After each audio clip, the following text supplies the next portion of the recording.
Hello everybody, welcome.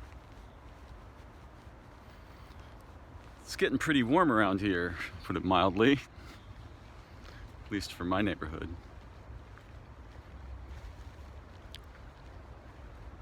I'll leave off the, well, maybe I won't. So for a number of years now,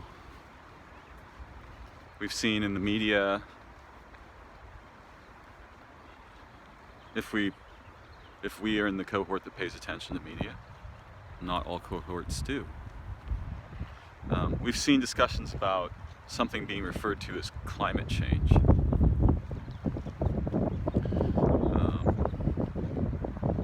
I've often considered this to be a red herring, meaning something that we can distract ourselves with in the foreground while something far more catastrophic is happening in the background.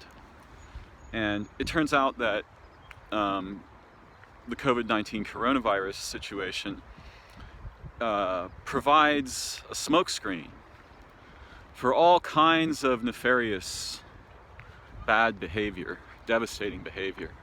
Because while everyone's focused on one thing, predators and opportunists can be doing something else, and they're much more likely to get away with it. They can also get in, make the money, and get out before anybody is aware of what's been being done. And so there's a lot of adventurism and opportunism going on in the background that few of us are aware of, and our institutions are incapable of coping with, if they're even capable of noticing or recognizing that there's an issue. And we see things like this often in situations where extremely delicate, at-risk ecologies and or people or other delicate situations are suddenly transformed, destroyed, taken advantage of, turned into profits somehow, whatever. This goes on all day, every day in our human situation today. So I'm quite nervous. When I first became aware of the coronavirus, I was concerned about the contagion. Though in the early days we didn't have a lot of information about it. It's not clear yet to me that we actually have a lot of information that's trustworthy. But we have a lot more than we did. But one of my primary concerns was this kind of thing. Oh crap, this is going to be a smokescreen that every kind of bad actor, opportunistic predator, and so on will certainly take advantage of. And of course that does go on and did go on. With the climate change situation, it's a much more complex mess. Because certainly there are natural cycles of transformation of the climate and environment that we don't really have a handle on the heartbeat of, right? So we don't know when we should be expecting them. Although by we I mean the scientists who study atmospheric phenomenon, climate transformation, and things like this. The experts is sort of what I mean by we. And then those institutions that selectively disseminate the findings of the experts are also involved, because we don't learn anything from science. We common people don't learn anything from science unless the findings are disseminated in forms that we have access to and can understand and take advantage of, and so on. So we depend on the media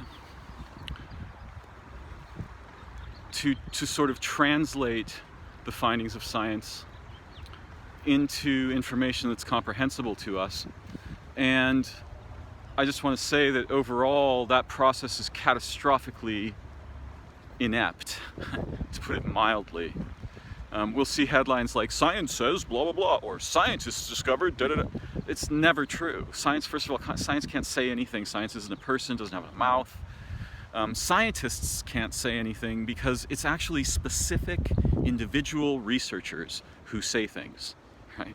It's not scientists as a whole, right? I mean, there's 1,000 kinds of scientists, right? They're not all standing up and saying, well, we've validated the speed of light to dot, dot, dot, dot, dot, you know, some number, right? Some measurement.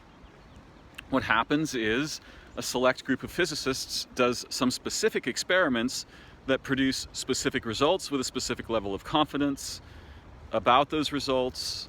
I guess that's called a p-value, maybe, if I've got that right. And p greater than 0.05, if I've got this correct. I work in the industry, but I actually don't understand p-values technically. But I know what a confidence level means, right? How confident are we how confident are we that a specific set of findings are valid? And there's a couple of different variables that are involved in determining the validity of findings. P-values are one of them. Confidence intervals are another, though those two things may be closely related. And there are a few others. Sometimes science is done in what's called meta-analyses, and that's where you get a bunch of research from different researchers surrounding a specific topic of interest and look at the findings over a number of different studies. Can be useful, can also be deceptive. Science, the validity of science depends on the accuracy and acumen of the researchers performing it. And this is why, I mean, there's sort of a controversy around this today because there's a kind of scientistic or religion-like aspect of science where anything that hasn't been peer-reviewed is considered a question mark, right? Like, possibly it might just be dismissed, right? And the peer review process is fraught with perils, inconsistencies, and problems that have not been resolved as of today. So on the one hand, you have scientists who will only acknowledge peer-reviewed science, and on the other hand, you have scientists who will at least look at material that hasn't yet been peer-reviewed. And by the way, what peer review is supposed to mean is something like an adversarial process where you get experts in the field surrounding the topic of interest and you send them the paper and you ask them to tear it apart. The goal is to find its weak spots, right? And then as the referees, which are the people who do the peer review, respond with their questions, objections, disagreements, and so on, then the authors have to address each of those concerns, every single one of them, before the journal will consider publishing the article. Every journal has a slightly different process, even though the processes are similar. And so validated science in our time means research that has undergone peer review. There's lots of problems with peer review. It's not a perfect system by any stretch of the imagination. It can be gamed, it can be bought, though we'd like to think that this is uncommon. It probably isn't as uncommon as we'd like to think. And the topic that I'm orbiting here today is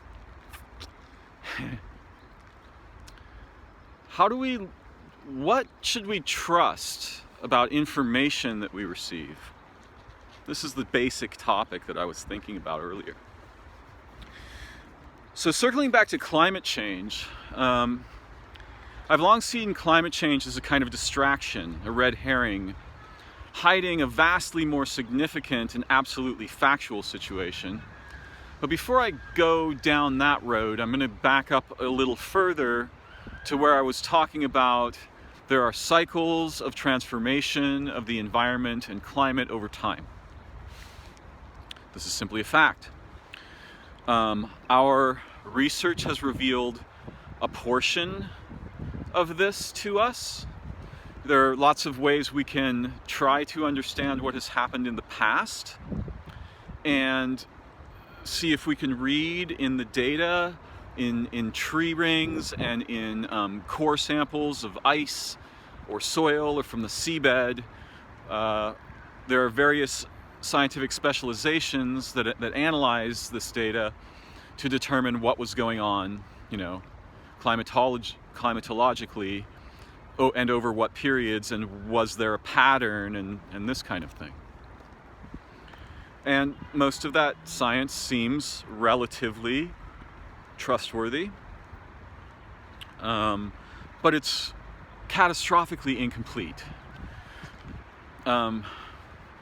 In fact, unless there are living observers that we can talk to, it's impossible to know what happened in the past, formally.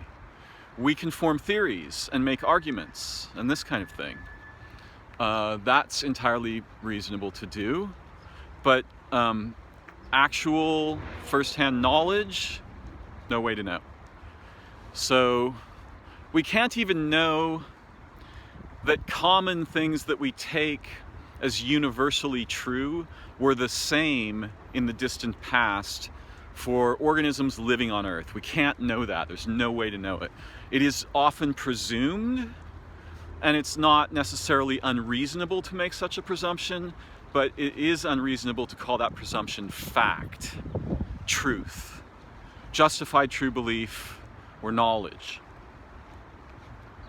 We don't actually know what the conditions were before our people were here, and by our people I sort of mean the moderns this time. And though it seems reasonable to presume that many things were the same, there's lots of open questions about what our common clinical perspectives nearly demand that we overlook. Meaning, the chunk of important, useful perspective and knowledge that is dismissed by our methods and approaches, right? And that chunk is probably gigantic at all times because our methods and approaches, while extremely functional in the narrow ranges of concern and observation in which they are involved, are catastrophically misinformed beyond that very narrow range, right? There's just no data, so we don't know anything. And if we ask ourselves a question, which is kind of a weird question, but nonetheless, with modern science and technology, what percentage of what's going on, what actually is, what percentage of what is, can we be aware of? Can we understand? Can we examine? And there's no way to know what the answer to this question is, but my guess would be vastly less than 1%. Like, I don't know, 1/100,000%. So that's not much different from total blindness, right? Like, if you can only see 1/1000% of what an ordinary person sees, you'd be considered functionally blind. You would see nothing, right? Or you might just every once in a while get a tiny glimmer.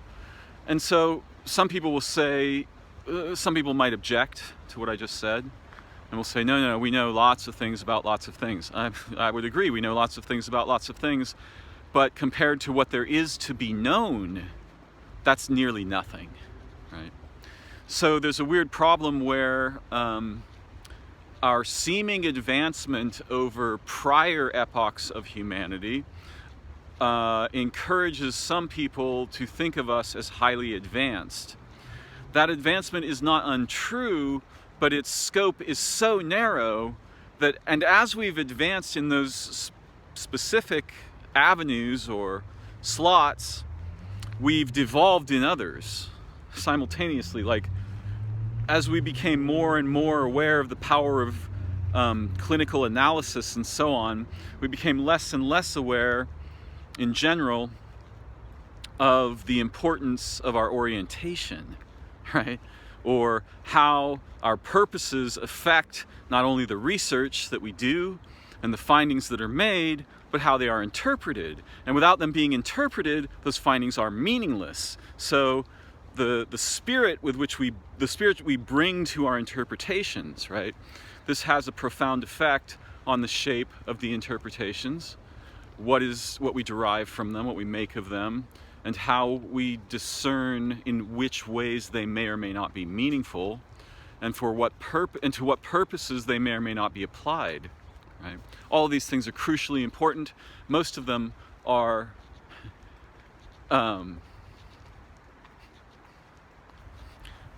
blatantly ignored.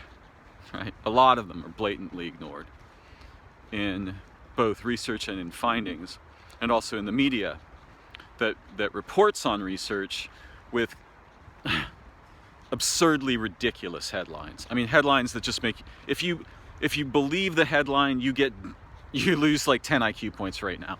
It just makes you dumber.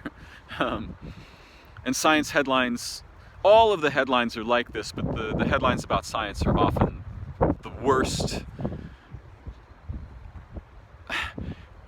worst kinds of lying for the sake of producing a sensationalized account of something in order to acquire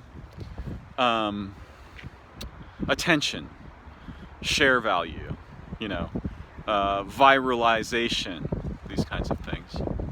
It's really interesting. There are these little plants here, and they have these seed pods. And the seed pods are incredibly well adapted to sticking to things. And when I walk even near these plants, this is what I'm doing right now, so I'm leaning over, there's like 50 little seed pods stuck to my pants. And I find them annoying, but I'm also astonished at the sort of biotech, right? The technology of nature, the technologies of nature, especially the reproductive technologies of nature, which are certainly fascinating to most of us, in that we participate in them somehow directly ourselves. Even if we do not have children ourselves, the reproductive technologies of nature are involved in nearly all of the processes that keep us alive moment to moment. Our bone marrow, produces immune cells, and cells reproduce by division primarily, at least our animal cells do. Bacterial cells have a kind of sex, but it's very complex and often involves direct transfer of genes from one organism to another. I think there's 7 bacterial sexes, if I remember correctly. Anyway, back to the climate change thing. So there have been cycles of climactic transformation. Is that right? Climactic? I don't know. I don't think so. No, it's like climatological or something. There have been cycles of transformation in the climate over the history of the world. And some of these may have to do with transformations in solar output, or the intrasolar context that the Earth is floating in, and the extrasolar context of the interstellar environment. There's so much we don't know about all of this. So what we do know is that there have been radical transformations of climate in the past. Some of them were triggered by specific terrestrial and or extraterrestrial events, comet strikes, methane releases, gas transformation, changes in the homeostatic activity of the living part of the environment, and also changes in the homeostatic activity of the non-living aspects of the environment, lava flow, water, aerosols, so on, right? All this stuff. So some people will argue that the idea of anthropogenic climate change, that is, climate change catalyzed specifically by human activity, is unproven. because we can't tell whether or not we're in a cycle of natural change. I think this argument is largely specious. But I also won't dismiss the idea that there are cycles, and there's no reason to believe, for me, in fact, there are many reasons to believe the opposite, that the anthropogenic activity that is transforming the climate is not dovetailing with natural cycles of transformation to create a double whammy, right? Where right when it's most crucial that the humans pay attention and not obliterate the environment and fill the air with poison and CO2, right when it becomes most crucial that they do that, they do a bunch more of that than they ordinarily do or were doing before, which is certainly going on. And then you have like a double crisis. You have an aspect of climate change that is non-anthropogenic, and then layered on top of that you have 7 other aspects that are, right? And that seems likely to me. I think that's actually what's going on. I think there's both natural climatic transformation, climatological transformation, and human-induced problems. And the human-induced problems certainly seem to me to be obvious and severe. There's no way you can wipe out most of the anciently conserved ecologies, especially including the oceans, and then, you're just homeostatically fine afterwards, right? Unless all of the homeostasis is coming from non-living aspects of the world, which it seems impossible that that's true. And by the way, homeostasis means the capacity to maintain a relatively stable environmental situation over time, and also absorb shocks, and store the capacity to re-stabilize when shocks aren't happening. This is something that's been going on for millions of years.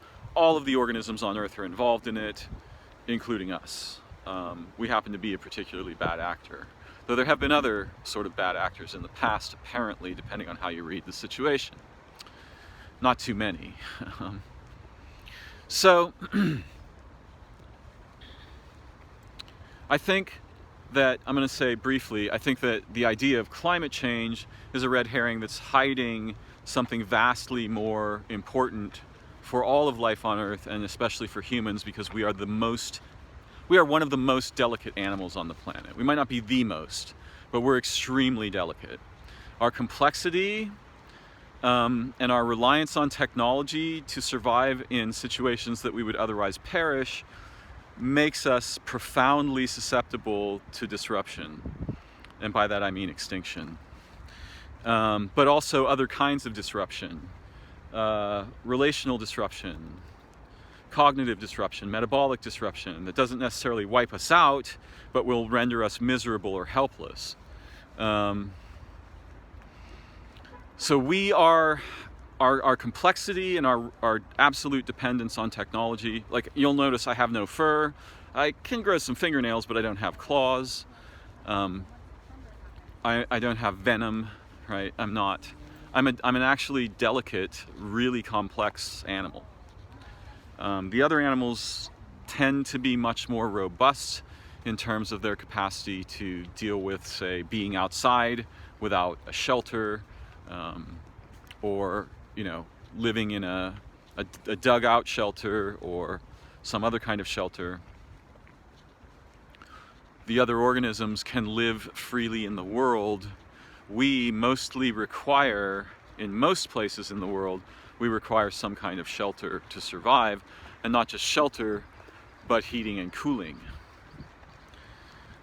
So, we being the delicate animal, it's extremely reckless for us to, and of course it's not necessarily me and you who are doing this, it's the collectives, it's the way our cultures, I hesitate to call them that, function. We are a product-oriented, profit and loss-oriented. Our species lives in a world of abstractions. On the whole, and part of the reason that's true is because our world was so biologically luxurious that once you had an animal like us that could create, invent actually commodities by killing things and turn that into profit, money, and abstraction of value, you're sort of on a descending, like, you're falling off a cliff, right? Where that process just keeps self-amplifying its results in the environment. And not so very long ago, it seemed impossible that we could, for example, obliterate the oceans or destroy the Amazon rainforest. And perhaps it was not so long ago relatively unlikely, say 200, 300 years ago. Although even that long ago, we were the city builders, the non-indigenous peoples, had technologies capable of wiping out, for example, the buffalo or the bison in the Americas, which again seemed an absurd idea to the indigenous people who lived here. Then they were like, it's like trying to wipe out the mountains, you know. But of course, we did it. And we didn't do it for any good reason. We did it mostly just to fuck with the indigenous people and make life a lot harder for them. We didn't need to kill all the buffalo. We didn't need to kill all the bears. But we pretty much did, us white colonials, apparently. Though we're not the only guilty party. And in fact, those of us alive now had nothing directly to do with that. So it's not on us. It's on, and I question the necessity of taking on the historic ethical baggage of some people simply because I'm of the same ethnicity as them, or I live on the same continent that they stole, or something like this. It's a complex array of concerns. I'm not going to dismiss it as trivial, but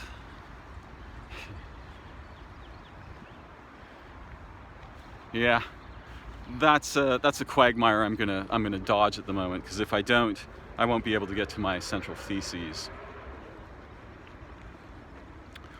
So I think what we're seeing is the dovetailing of catastrophes and opportunism. Some of the aspects of the catastrophes are natural, but not all of them can be, because in a situation where human activity transforms the environment, transformations in the environment have something to do with human activity, right? In general.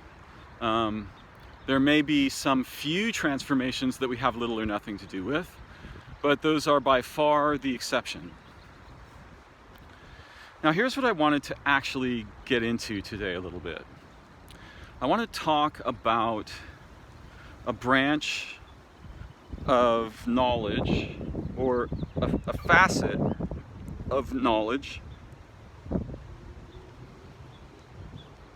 that has become prevalent since the onset of our capacity to do statistical analysis. Now, I want to be clear that the onset of that capacity lies in distant history, because most people can tell the difference between one apple and two, right? And so there's a kind of very simplistic statistical analysis that has always been with us, relatively simplistic, that has been a determining factor in how we understand what is true or likely, or how we relate with numeric value, right? What I want to talk about today is a problem with statistics and also with knowledge. And this problem is about to get a lot worse for modern humans, because knowledge is more and more becoming a political process rather than an epistemological or ontological process. Epistemology is the branch of philosophy concerned with how do we know something, and ontology is the branch of philosophy concerned with what things are. What is this identity? Right? And we're in a situation now where more and more in the media I see refutations of arguments that claim in the refutation there is no evidence that thus and such is occurring. And I see this particularly commonly in situations where a concern about the safety of one of the vaccines, one or more of the vaccines, is involved. And it's become de rigueur to dismiss such concerns with the claim that there is no evidence that the concern is valid. Right? Well, there is no evidence that gravity is holding me onto the surface of the earth at the moment. The reason there's no evidence is that no one has examined it in this moment with me right here, right? Unexamined. Anything that you don't examine produces no evidence. So there's a trope about this. Absence of evidence is not evidence of absence, right? But it's also a rhetorical problem, a rhetorical problem, because to claim to refute a concern by stating that there is no evidence to support it does not imply in any way that a rigorous search for that evidence has been conducted and none was found. You can have absence of evidence simply by not looking, right? Or by hiding findings, or not announcing findings. There's all kinds of ways to have absence of evidence. An absence of evidence is an incredibly crude method for asserting or refuting something, right? It's not that there are situations in which absence of evidence could be part of the conversation about validity, identity, how we know, and so on. But in the cases I'm seeing it, it's very suspicious. And it looks like a new way, it looks like the parahuman intelligence collectives, the media, institutions, governments, and so on, have found like a new weapon. They're weaponizing the absence of evidence argument against common sense and against sensibility and against knowledge, right? Because what we actually want is reasonably justified theory, examination of the problems and the concerns, careful, efficient, effective, responsible examination, and then public accessibility of findings, right? Now,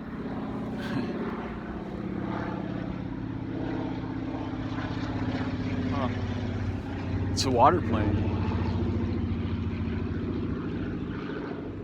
It flew over earlier and when I was meditating, and I wondered what it was. Of course, someone could say, Darren, how do you know what that is? It could be disguised. That could be anything, just wearing the disguise of a water plane. That could be a UFO, you know, just with a holographic projection of a water plane outside and a loudspeaker. So this is, how do you know, right? This is an epistemological preoccupation. So I'm quite concerned about this absence of evidence argument, because when evidence is suppressed or not sought, naturally there will be an absence of it, but that doesn't prove anything. In fact, the opposite of its claim can easily be true, and there just be an absence of evidence that's either intentional or the result of irresponsibility, right? No one went looking for the evidence, or the evidence is being hidden. Right? Now, this concern is part of what produces conspiracy theories, and part of what makes them contagious. Everyone is aware that none of the assertions are complete, that not all of the evidence is in, that some of it hasn't been examined, that there's things we haven't looked at, and that produces the inclination to, well, let's say that is generative of such inclinations. There's lots of things that produce them, including cognitive defects or cognitive misbehavior, delusion, the problem of isolated minds trying to understand or explain phenomena that are too complex for them to reasonably encompass with their thought. All of these things contribute to conspiracism. And surely much, there's even in people whose minds are wildly delusional, people who are severely schizophrenic and other kinds of people, there's often some kind of seed of actual truth somewhere in their bizarre, sometimes bizarre preoccupations with what things are, what people are doing, what's going on, and so forth. So even in delusion, there's often some kind of a seed in there, if we want to look carefully, of something that's not being properly attended by the common people who are not as disoriented as the schizophrenic and so on. In any case,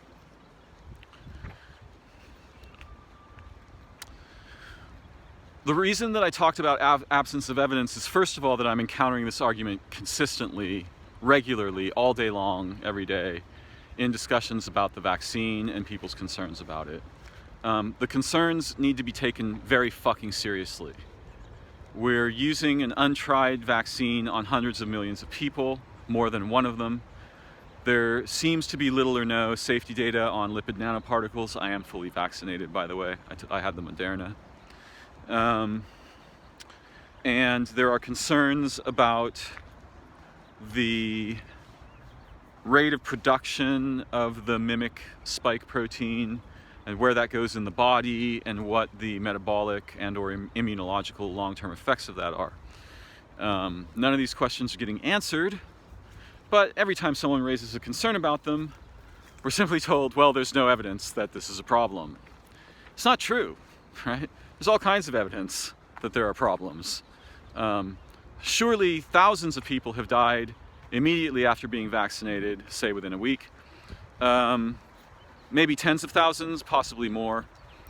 Some other vastly larger cohort has suffered relatively severe health problems that will be, some of which will be long-term problems for them.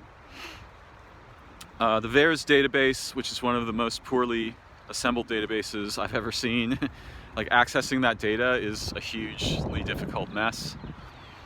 And other data gathering processes that resemble it are still in early phases, and one can always say that just because someone died 3 days after getting the vaccine doesn't mean the vaccine killed them.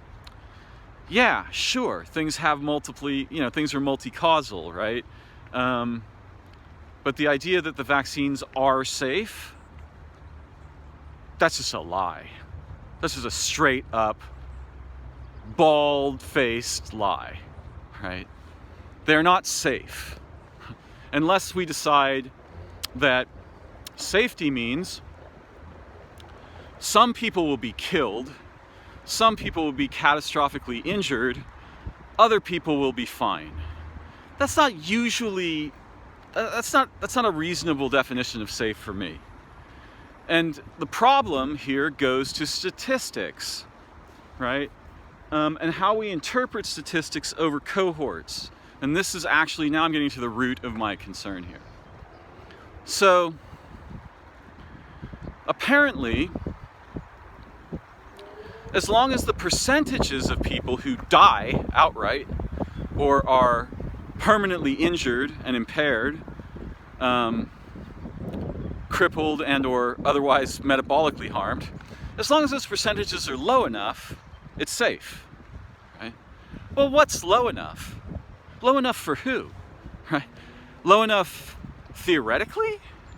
Because there are no theoretical people, right? Every person who gets a medical treatment of any kind is a specific individual person They are not people in general, right?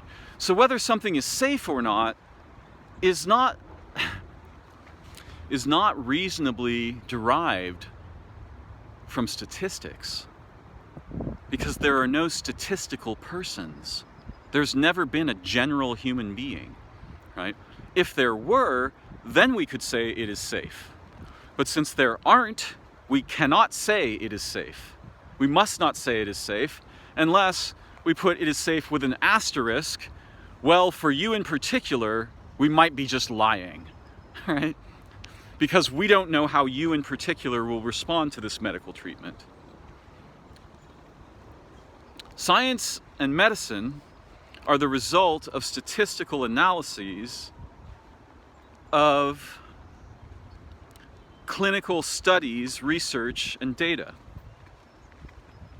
And so, in this sense,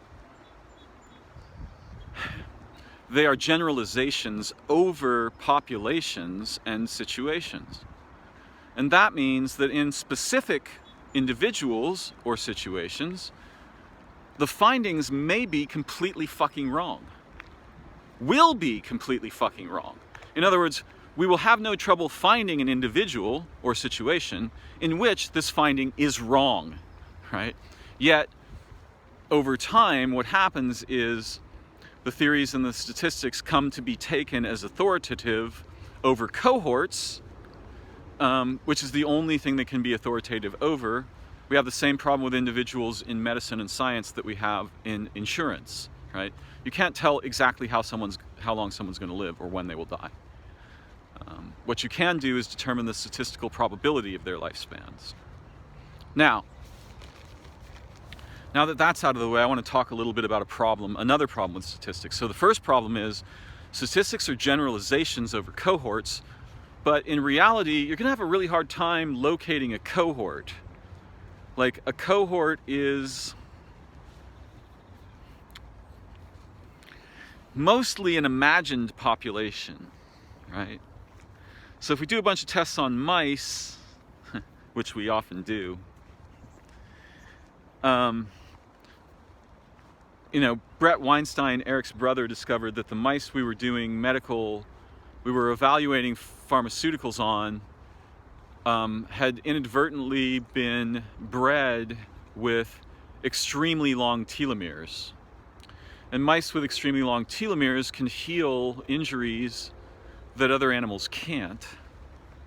And probably for, 40 or 50 years, or maybe a little less, maybe a little more, all of the mice that we were doing our pharmaceutical testing on had these long telomeres, and they were called wild-type mice, meaning these are regular old mice when they weren't actually wild-type mice at all. They had been bred in a breeding program that preferred to breed only younger mice. The specific methods and protocols used by the program produced mice with long telomeres. And nobody figured this out until Brett, and then someone else sort of stole the data, and actually they did something else with it that won them a Nobel Prize. The mice are no longer being produced that way, but Brett's work was never recognized. Essentially, he got fucked. I mean, he should have got a Nobel Prize for that. So you can see that it's easy for us to get shit wrong in science, right? There were lots of drugs that we produced that actually caused severe damage to heart tissue.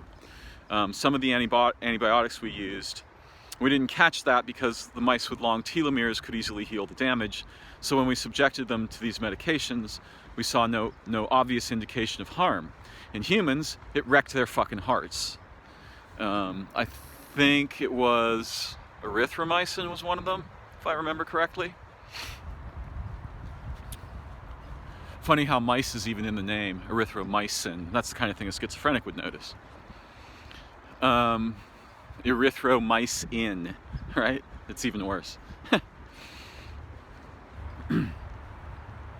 So, statistically, from lab research, the drugs were safe.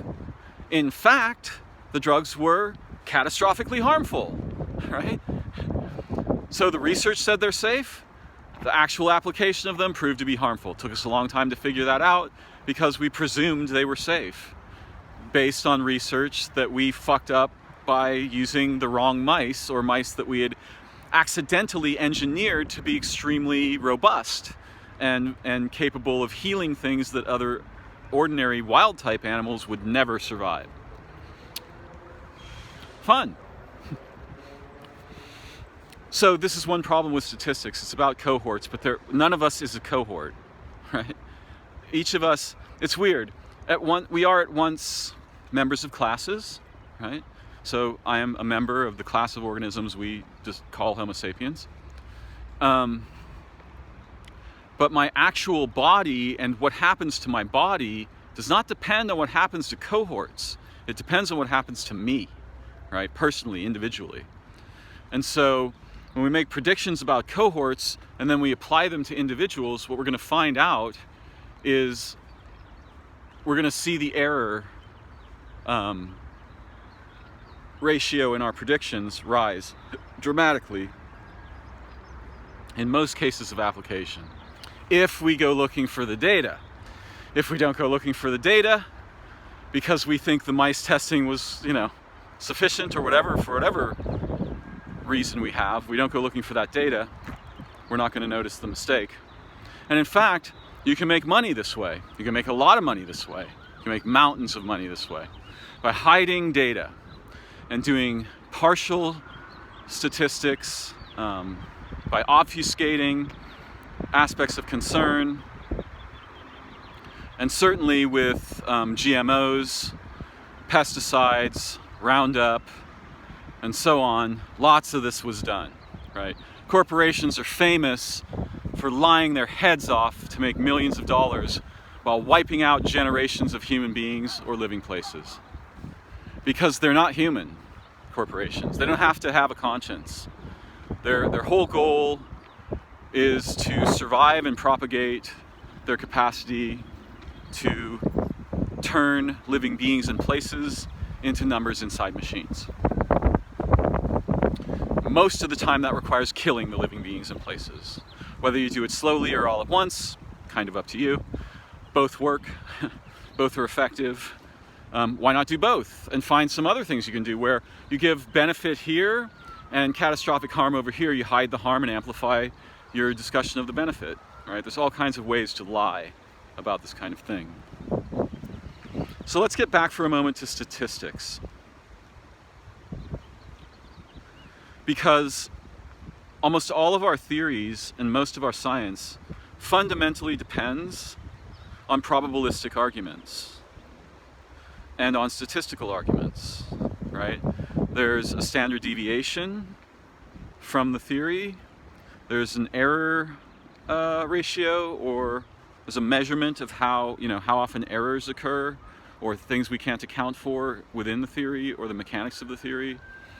There's various features like this of clinical arguments and theories and protocols and understandings. But one of the problems with statistics about things like, so statistics are involved in nearly every research paper that uses math, right? And the arguments are made statistically, and probability is often an aspect of that argument. And yet, these two features, statistics and probability, only very incompletely capture the phenomenon that we're gathering them about.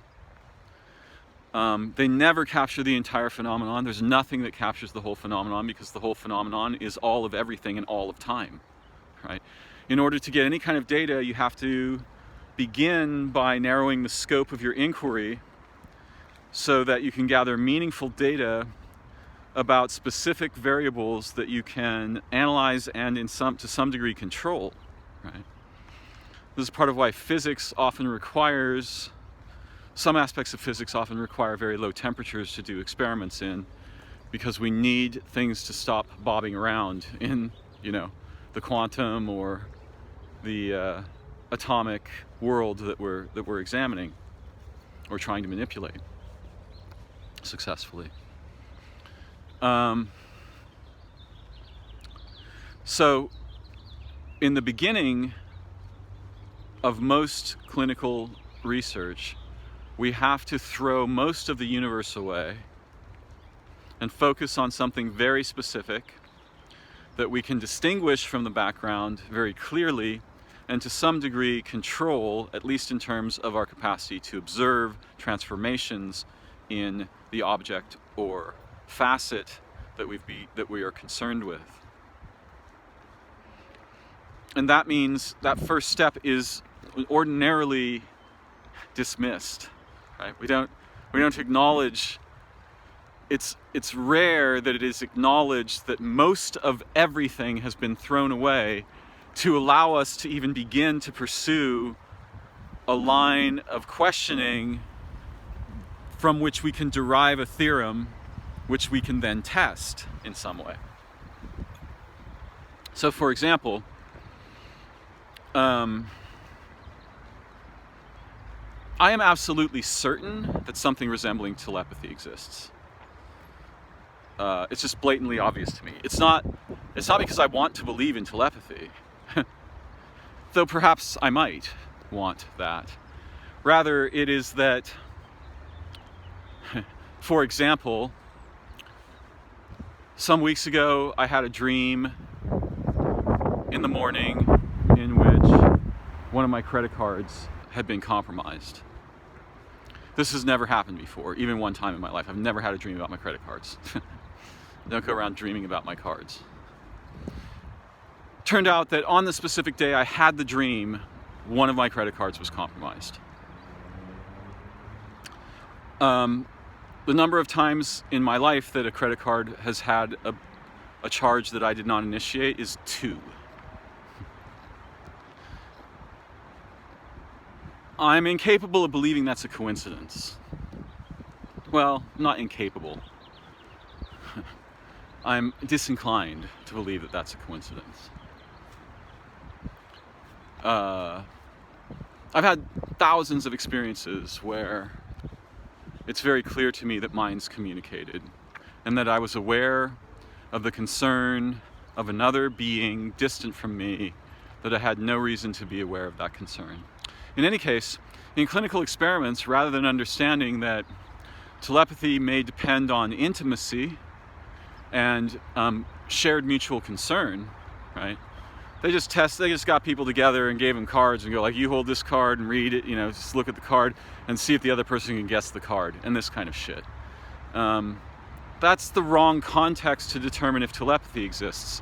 You might find some unique individuals or situations in which that context could produce an authentic telepathic result, but it would be rare, because the nature of telepathy as it exists in nature, in my experience, has a lot to do either with intimacy or accidental, a kind of intimacy that's accidental, both.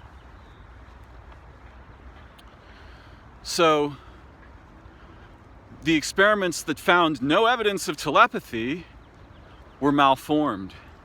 And that's why they were designed in such a way as to exclude the contexts in which telepathy most often occurs.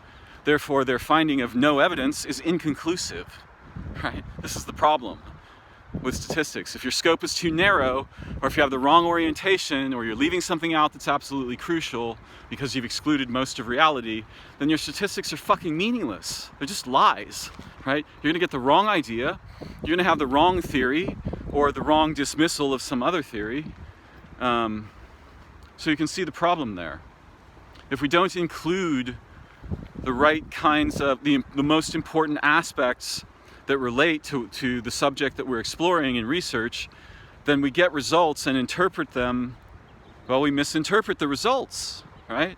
As either conclusively denying the existence of something or conclusively asserting some other thing, right? Like, the vaccines are safe. Impossible for anyone to fucking know that. There were no human trials. The human trial was conducted on us, right, out in the world. So the trial is underway. How can you announce that something's safe when the trial is underway? It's just lying.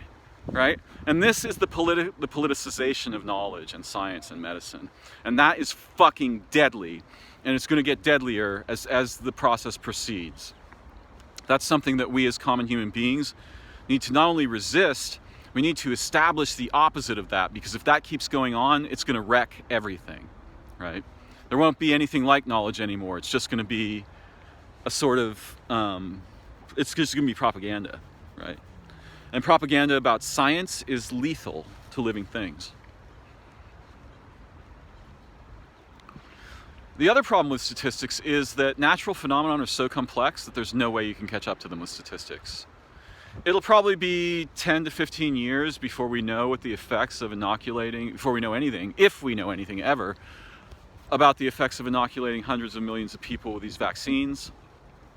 And by that time, we'll be looking, in 10 to 15 years, we'll be looking at the data from now, right? So that data will be 10 to 15 years old. This is the problem with statistics. They cannot catch up to the complexity or pace of the transformations of the phenomenon they examine, right? There was some kind of study about how many birds are killed by the transmission of electric power. And if I remember right, it was something like, I may not, and the study was like in the 90s. It was something like, in the United States, 400 million birds were killed by the transmission of electric power. But those statistics come only from birds found near power lines, right? And lots of the birds found near power lines, well, actually what I mean is lots and lots of birds that died from electricity or its transmission, their corpses are not found near power lines. Their corpses may not be found at all, right? Predators eat them. They might die far from the line. A bird is this pretty small thing. It can blow away. So if they found 300 million birds dead near power lines that autopsy demonstrated was, that the cause of death was electrocution, that statistic is misleading, right? What we would then know is that at least 300 million birds died that way. And then we'd need some further data to determine how far off that number was. What is the, what's the error range on that number? Between what and what, Between what number and what other number should we really be thinking about the damage as having affected the bird population? So the first thing is statistics never entirely capture the phenomenon that we're producing them about. Our purposes in gathering statistics influence the statistics we gather and the theories we draw from them. And then also they never catch up to the pace of transformation in the world, because the world, even very simplistic aspects of the world, are incredibly difficult to reasonably capture in statistics. That doesn't mean that the statistics aren't valuable or that none of them are accurate. It's just that it's very important that we understand their limitations. Otherwise, we're prone to misevaluate them and to draw unjustified conclusions from them. I remember when I first realized what I'm talking about, I was blown away. I was like, oh my God, the statistics we use to determine causality, identity, function, result, these are very fragile assays that are prone, in many situations, to wildly mislead us about what's going on, what causes something, what the effect of something is, all of these things, right?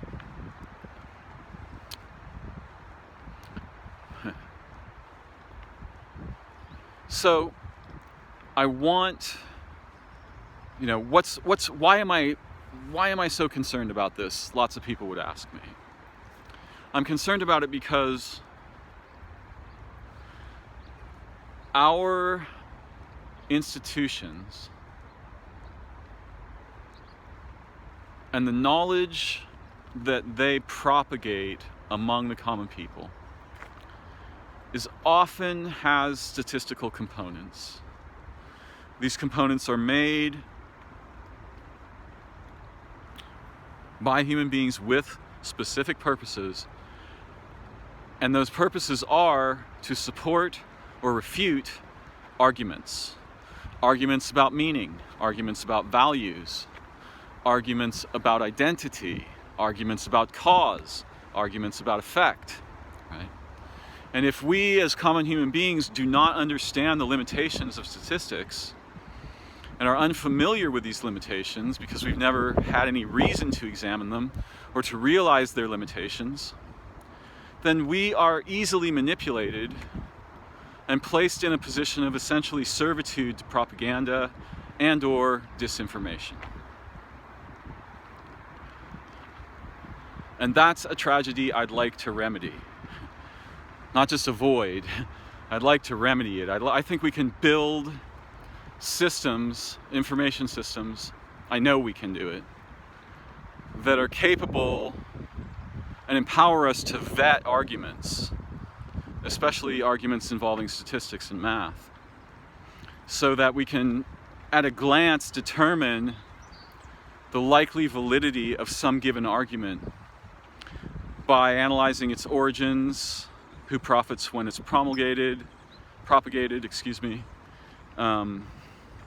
whether it's novel or copying some other idea or situation. There's lots of variables that we can examine electronically, and not just with machines, but with human beings, with human minds, so that we can produce verity profiles for electronic information. And that's something we should have been doing 20 years ago. And it's part of a project that I've envisioned that I call the Knowledge Amp. One part of that project is a Verity Sentinel that would be able to give us a profile for any argument or piece of informational content that we encounter on the internet or even in books. But in any case, I found it so astonishing when I realized, and actually it might have been the argument about birds, like the 300 million birds were killed. I was like, wait a minute. In the research paper, it said this statistic was produced by counting the birds found dead by electrocution near power lines. Certainly that's not the whole cohort of birds, so the error bars on that research must be much more than 300 million birds in the year that the research was conducted. And yet the research itself did not mention that. Now, this doesn't mean we can't trust statistical analysis or probabilistic arguments. It means two things. The statistics are always incomplete, and they can be easily manipulated for nefarious purposes or just out of ignorance or clumsiness. Okay? And then secondly, probabilistic arguments don't necessarily apply to specific individuals. Those arguments have to do with generalizations over cohorts. There's no such thing as a general person or animal or ecology or anything, except in theory, right? So the probabilistic arguments only partly apply to specific individuals, and this needs to be clear to everyone who thinks about probability as it relates to human experience, health, life, intelligence, and so on. So these are some of my concerns that I had today, and I'm about to wrap up my video for the moment. So grateful to those of you who pay attention to my work, and I'd be even more grateful if you would share it. Give me a like sign in and like my video on YouTube, and or support me on Patreon if you would like to see more of this kind of work. I'm going to keep making videos whether I get any supporters or not. So you can be sure that my videos will always be free. I don't run ads in my videos on purpose so that everybody can experience them ad-free. But I do hope that those people who are you know, financially well off enough to be able to contribute even $1 a month would be great. Any sum of money would be helpful to support the work that I'm trying to do. But just be sure I'll continue to do it whether it's supported or not. And I'm very grateful to those of you who enjoy my videos and enjoy the capacity to open our minds, develop our intelligence, learn to think and speak in ways that are more clear than those we've commonly been subjected to, and learn to see through some of the charades and traps, both of our modernity and also our relationships with language and knowledge. Thank you for joining me. May you be safe, happy, enjoy well-being and peace of mind. Bye-bye for now. Thank you.